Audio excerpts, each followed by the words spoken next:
Berjuah-juah man banta krina hijape kita keringan. Salam. Sebuah turin ataupun cerita folklore dari Karo kami sampaikan lagi yang berjudul Batu Umang.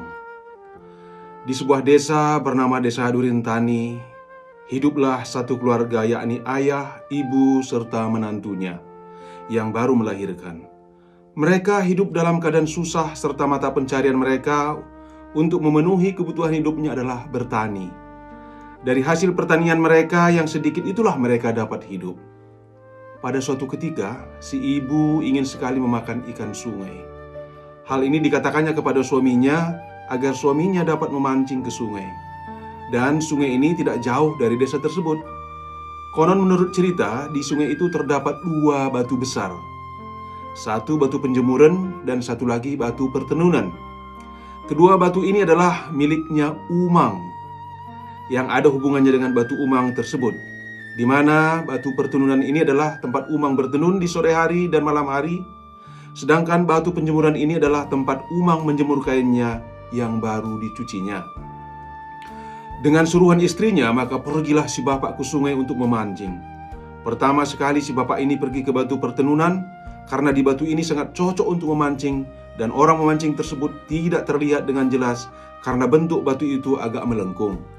Setelah beberapa lama berada di tempat itu, si bapak tidak menemukan satu ekor pun ikan kesukaan istrinya. Dan dengan rasa kesal dan capek, terpaksalah dia pindah dari batu pertenunan itu untuk mencari di tempat yang lebih baik lagi, agar ikan yang disukai istrinya itu dapat diperoleh. Akhirnya pergilah si bapak ke sebuah batu yang lebih besar di sungai itu, yakni namanya batu penjemuran. Di tempat itu kembali dilemparkannya jalannya ke sungai, tetapi hasilnya sama saja dengan semula. Hari sudah sore dan mulai gelap. Si bapak mulai putus asa. Dalam keputusasaannya tiba-tiba datang dua orang anak kecil dan bertanya kepada bapak itu, "Sedang apa bapak di sini?" Kemudian si bapak itu menjawab, "Saya sedang memancing ikan, tetapi ikannya sampai sekarang tidak dapat." Kemudian anak itu pun menawarkan umpan ikan kepada si bapak, yaitu beberapa butir padi.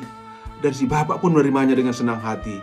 Dengan mempergunakan umpan pemberian si anak tersebut, si bapak kembali melemparkan jalannya ke sungai.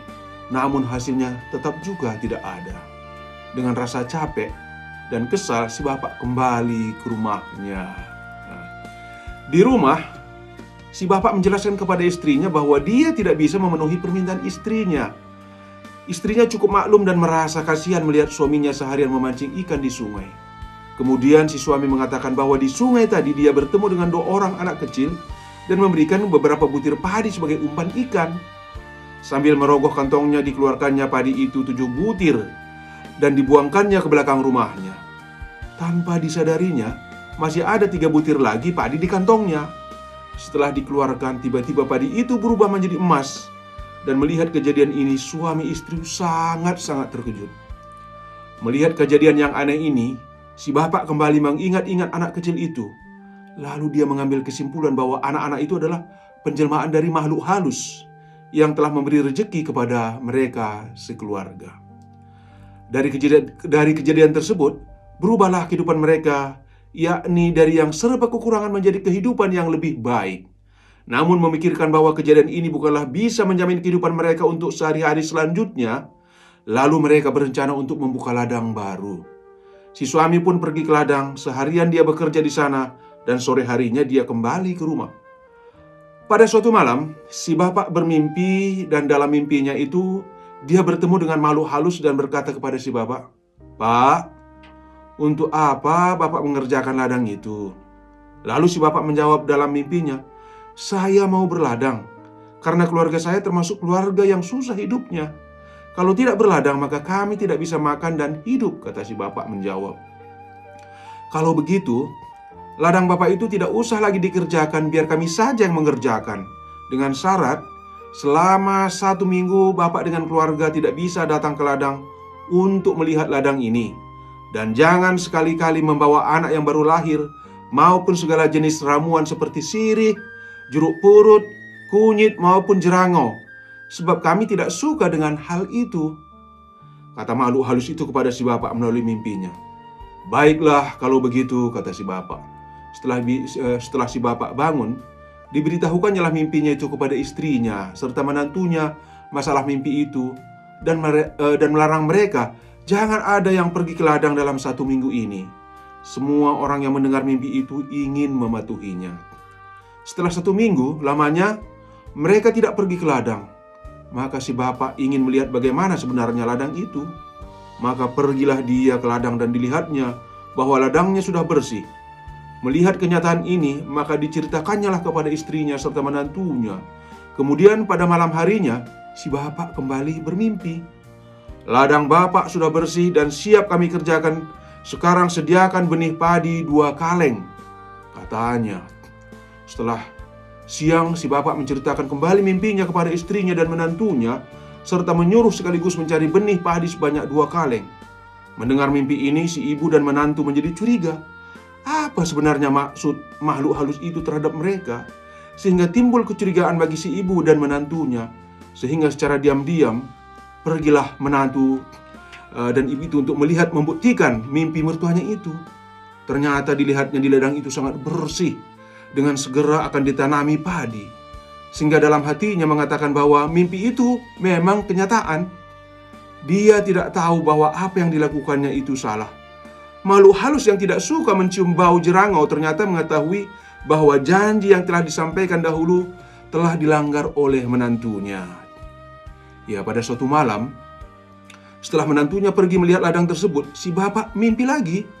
Dia jumpa dengan makhluk halus dan berkata kepada si bapak, "Karena kamu dengan keluarga kamu tidak mengindahkan perjanjian, maka ladangmu itu pun akan menjadi hutan kembali, dan kami serahkan kembali kepadamu." Setelah bangun pada pagi hari, si bapak berpikir, siapakah di antara kami bertiga yang melanggar peraturan itu? Dia menanyakan kepada istrinya apakah dia pergi ke ladang. Istrinya menjawab, "Saya tidak pernah pergi ke ladang sebelum bapak suruh." Demikian juga jawaban diperoleh dari bapak. Maka si bapak mendapat kesimpulan bahwa yang pergi ke ladang itu adalah menantunya yang masih mempunyai anak kecil serta badannya bau jerangau. Esok harinya si bapak pergi melihat ladangnya apakah mimpinya semalam benar menjadi kenyataan. Sampai di ladang, si bapak terkejut karena melihat ladangnya memang telah menjadi hutan. Dengan sedih dan dengan sangat menyesal pergilah dia ke rumah. Diberitahukannya lah hal tersebut kepada istri dan menantunya. Mendengar kejadian itu, menantunya merasa bersalah dan berdosa kepada bapak dan ibu mertuanya. Tetapi dalam adat Karo, hal ini tidak dapat dibenarkan. Karena antara menantu dengan bapak mertua tidak bisa berbicara. Rebu namanya gitu ya. Dan saling menyegani satu dengan lainnya. Sehingga persoalan itu tidak dapat diperpanjang lagi.